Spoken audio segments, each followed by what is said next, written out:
Preparatory work is being done at schools to become COVID-19 ready in time for the reopening for the new school year, disclosed the Minister of Education, Jonell Powell.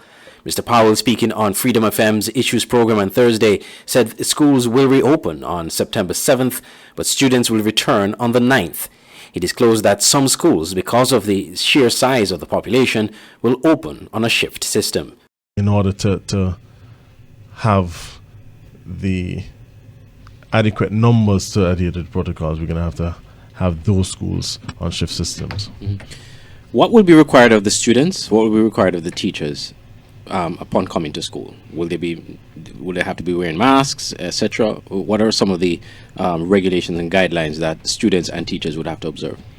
Sanitization upon entry, that is key, and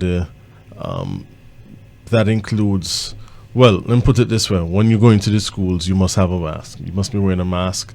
You must sanitize your hands. Your temperature will be checked and everything will be recorded. We are trying to get to encourage teachers and students and generally all workers in schools to wear their masks at all times where possible. Dr. Tricia Esdale, Senior Assistant Secretary in the Ministry of Education, warned parents not to send students to school if they are not feeling well as a precautionary measure.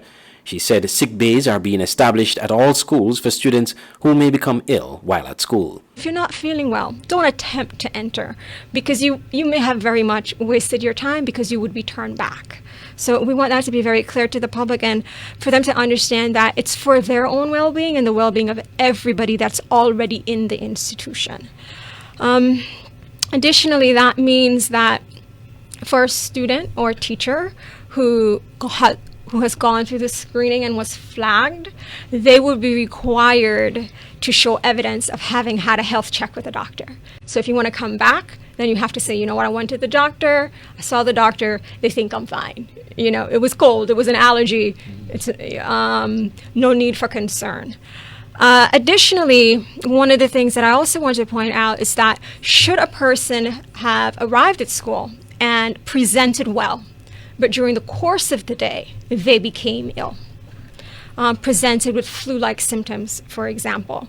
All schools are being asked, of course, as part of the preparations for the reopening of schools, to have established sick bays. So somebody who has flu-like symptoms who has already been in the school would then be referred to the sick bay, and then the appropriate channels of communication would then happen. So in the case of a student, we would immediately contact the parents. We would also then reach out to health for next steps about how to see the person is appropriately attended to. Dr. Esdale stressed the importance of schools resuming and remaining open as long as possible, despite the challenges of COVID-19. But for us to do that, every single person in St. Kitts and Nevis has to understand that they have a responsibility to assist us in keeping schools open.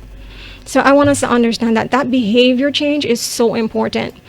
It's hard because we're in a period where we don't have an active case. But this is the time to take in that behavior, to change our mindset, to model that behavior, to help our children. And so that when we do open up and those cases come back, that we don't have community spread, that our second wave can be a ripple. And that's what I'm hoping for, because I'd like to see our schools stay open. Mr. Powell noted that due to limited resources, the government would only be able to provide some of the students with masks from what was donated to the government by the Taiwanese embassy. Andre Huey, SKN Newsline.